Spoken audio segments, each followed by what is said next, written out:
तुम्हा सर्वांना माझा दंडवत प्रणाम. मी शुभांगी तुम्हा सर्वांचं स्वागत करते आपल्या चॅनल शुभांगी समाधानमध्ये.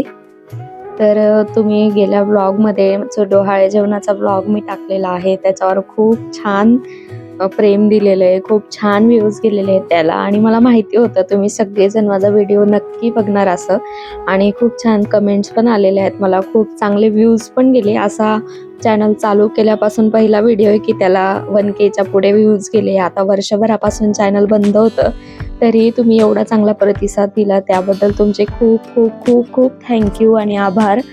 तर म्हटलं चला आपण आता डोहाळे जेवणाचा जो दुसरा पार्ट आहे माझ्याकडे, म्हणजे छोट्या छोट्या ज्या क्लिप आहेत त्या पण मी तुमच्यासोबत शेअर करते आणि त्या कायम तिथे राहतील. तर डोहाळे जेवणचा सगळा कार्यक्रम झाल्यानंतर जे आहे ते आम्ही गावाच्या थोडं बाहेर जे आहे ते फोटोशूट करण्यासाठी गेलो होतो. आमचं तिथे बरंचसं फोटोशूट झालं होतं, पण कपल फोटो जे आहे ते बाकी होते, कारण खूप तयारीला सगळा वेळ लागून गेला. आणि ज्या लेडीज कार्यक्रम करायला आल्या होत्या त्यांना सायंकाळी दुसरीकडे पण कार्यक्रम होता, त्यामुळे त्यांनी खूप घाईघाई केली. तर मेकअप झाल्यानंतर आम्हाला कपल फोटोशूट करायला काही वेळ मिळाला नाही. त्यामुळे मग फोटोग्राफर दादा होते, त्यांचं असं म्हणणं होतं की आपण कपल फोटो काढू. पण कार्यक्रम झाल्यानंतर पूर्ण तिथे आटोपल्यानंतर आहे ना, आमच्यात कॅपॅसिटीच नव्हती फोटो काढायची. आणि सगळ्यात महत्त्वाचं, मला एवढं दिवसभर बसणं किंवा उभं राहणं हे होत नव्हतं. आणि मनातल्या मनात माझी खूप भीती होती की डॉक्टरांनी तर थोडंच सांगितलं होतं, डॉक्टर बोलले होते की जास्त फोटो काढायचे नाही, काय नाही, फक्त थोडासा कार्यक्रम करायचा असं. आणि मी तर पूर्ण दिवसापासून सकाळी 9 वाजल्यापासून उभी आहे किंवा बसलेली आहे, मी थोडासाही रेस्ट केला नाही आहे. तर खूप अशी भीती होती. तर मी त्यांना म्हणत होती की दादा एवढेच बास झाले फोटो, मला नाही काढायचे. कारण पहिल्यांदा मी असं कोणाला तरी म्हणत होती, पण ते दादा एवढी रिक्वेस्ट करत होते की दीदी आपण कपल फोटो काढू. मग एवढं शूट केलंय ना त्याला काहीच अर्थ नाही, कारण आमचे मनासारखे फोटो आलेले नाही आहेत आणि आपल्याला छान फोटो नाही भेटणार. सगळे जे आहे ते व्हिडिओज आलेले आहेत आणि तिथे उन्हामुळे पडदा पण थोडा फ्लॅश करत होता, त्यामुळे फोटो काही तिथले व्यवस्थित आले नाही. तुम्ही चला. तर मग सरांनी रिक्वेस्ट केली की थोडा वेळ चल, काही होणार नाही, बी पॉझिटिव्ह असं.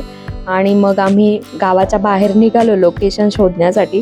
तर गावाच्या बाहेर निघताच म्हणजे आमच्या गल्लीच्या पाठीमागच्या गल्लीमध्येच हे लोकेशन त्यांना भेटलं आणि ते तिथं थांबले. म्हटलं बरं झालं, एवढं तरी छान झालं.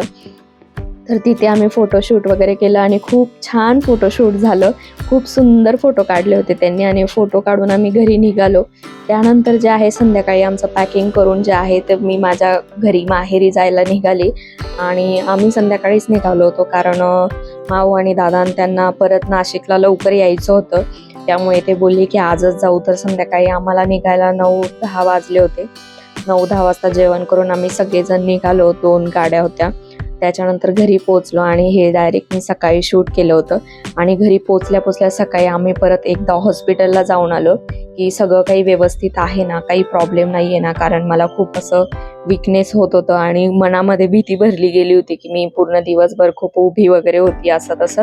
तर एकदा चेकअपला जाऊन येऊ. तर आम्ही एकदा चेकअपला जाऊन आलो. तिथून आल्यानंतर मस्त मम्मीने बंटीने स्वयंपाक बनवून ठेवला होता, मस्त जेवण केलं. आणि जेवण केल्यानंतर तर इकडे काही कार्यक्रम चालू होता, यांचा पान बनवण्याचं काम चालू होतं, कारण हे खायचे पानं जे आहे तो वेल आमच्या मागच्या दारी आहे मम्मीच्या. तर मी तुम्हाला एक गोष्ट सांगते, मी पूर्ण 9 महिन्यांपर्यंत मला जसं आठवण येईल किंवा जसा वेळ असेल, कोणी घरी असेल तर मी हे पान खाल्लेलं आहे. हे जे सगळं साहित्य असतं ते पप्पा मम्मी घरी घेऊन आलेले होते आणि ते साहित्य आम्ही घरच्या घरी बनवून ते पान खायचो. कारण मम्मीच्या ज्या सिस्टर आहेत त्यांनी मला सांगितलं होतं की ते पान खायचं, बाळाचे होठ छान लाल असतात. आणि ते खरं आहे, गुन्नूचे होठ पण झाल्या वेळेस खूपच असे रेड होते आणि खूप छान होते.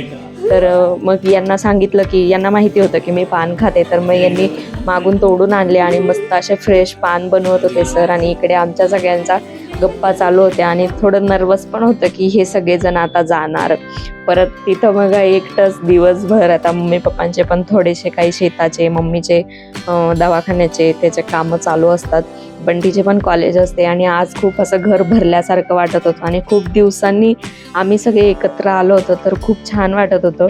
इथे सरांनी मस्त सगळ्यांसाठी पान बनवले, एवढे छान टेस्टी लागतात आणि ते घरचे पान आणि चालू फ्रेश तोडून आणलेले बनवलेले असतात, त्यामुळे खूप मस्त असतात. मी पण खाल्लेले, तुम्हीही खा. प्रेग्नेन्सी असेल तर त्याचे खूप सारे फायदे पण असतात.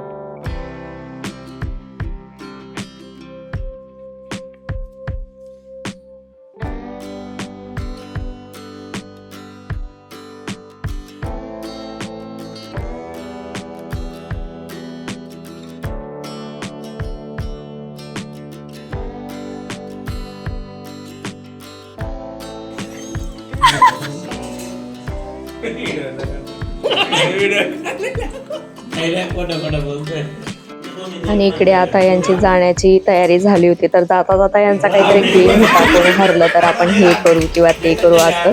तर तुम्ही मज्जा बघा. दादांनी गेमला सुरुवात केली होती, त्यांनी सांगितलेलं गेम खेळायला आणि तेच हरले होते. ओय पवन दादा तिकडे वाय ना, क्रॉस वाय ना बोलतो ना.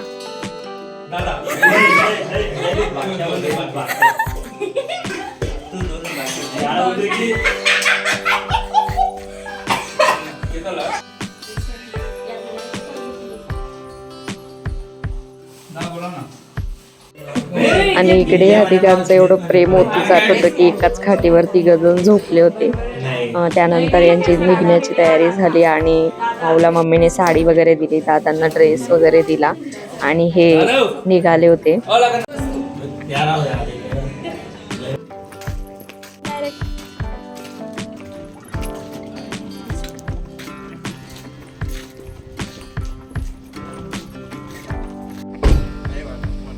पवन दादा चलो.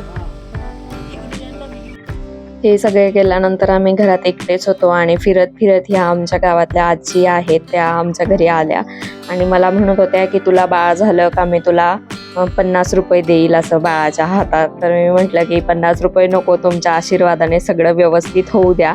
आणि त्या मला म्हणजे जसा वेळ मिळाला, जसे इकडे आले की तसं मला भेटायला यायचे की काय चालू आहे, कसं चालू आहे, तब्येत बरी आहे ना, असं करायचं तसं करायचं, म्हणजे खूप असं चांगलं सांगत होत्या. आणि त्या एकट्याच राहतात, त्यांचा मुलगा मुलगी वगैरे कोणी नाही आहे इथं, त्या एकट्याच राहतात. त्यांच्या म्हणजे त्यांच्याकडे पैसेही नसतात, तरी त्या मला म्हटल्या की तुझ्या बाळाला 50 रुपये देईल. हे ऐकून खूप भारी वाटलं, म्हणजे पैसे नकोत पण तुमचे आशीर्वाद खूप महत्त्वाचे आहेत, हेच मी त्यांना सांगितलं. आणि त्यानंतर जे आहे ते त्या तिथून गेल्या, त्यांना केळी वगैरे खायला दिलं. त्या नेहमी माझ्याजवळ आल्या की मी त्यांना केळी, ॲपल, माझ्याजवळ जे असेल घरात कोणी नसलं तरीही मी त्यांना द्यायची आणि आम्ही दोघंजण सोबतच खायचो.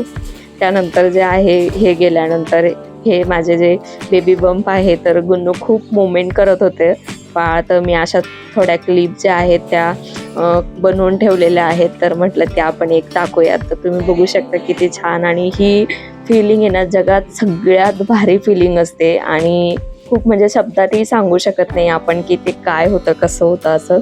तर हा ब्लॉग पण तुम्हाला आवडला असेल तर लाईक करा, शेअर करा आणि सबस्क्राईब करायला विसरू नका. तर आपण भेटूयात परत पुढच्या नवीन इंटरेस्टिंग ब्लॉगमध्ये. तर पुढचे ब्लॉग अजून छान असणार आहेत, त्यामुळे तुम्ही चॅनलला सबस्क्राईब करून ठेवा आणि माझा ब्लॉग आला की नक्की बघा. चला तर मग भेटूयात आपण पुढच्या ब्लॉगमध्ये. तोपर्यंत तुमची काळजी घ्या. बाय.